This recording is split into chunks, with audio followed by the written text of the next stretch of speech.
আরজি করের জুনিয়র চিকিৎসকদের স্বাস্থ্য ভবনের সামনে অবস্থান বিক্ষোভের আজ পঞ্চম দিন। বৃষ্টি মাথায় করে জুনিয়র ডাক্তাররা অবস্থানে অনড় রয়েছেন। গত রাতে ওই এলাকার চারদিকে সিসিটিভি লাগানো হয়েছে। নির্যাতিতার ধর্ষণ ও খুনের ৩৫ দিনের মাথায় আজ ফের রাত দখলের আহ্বান। 14ই আগস্ট রাতের কথা আমরা কিন্তু ভুলিনি। সেই দিন রাতে দুষ্কৃতীর দল আরজি করের প্রোটেস্ট মঞ্চকে ভেঙে ফেলেছিল। পুলিশ সেই রাতে দাঁড়িয়ে দাঁড়িয়ে নির্বাক একটা দর্শকের ভূমিকা পালন করেছিল।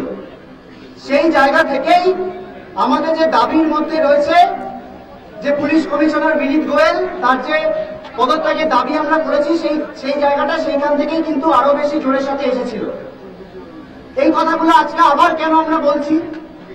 আমরা বারবার বলতে চাইছি, আজকে বিভিন্ন মিডিয়া হাউস বা বিভিন্ন রাজনৈতিক দলগুলো আমাদের যে ন্যায় বিচারের আন্দোলন এবং আমাদের যে নির্দিষ্ট 5 দফা দাবি, যেগুলো ন্যায় বিচারের সাথে সরাসরি সম্পৃক্ত, সেগুলো গুলিয়ে দিতে চাইছেন, সেগুলোকে অন্যভাবে প্রকাশ করতে চাইছেন।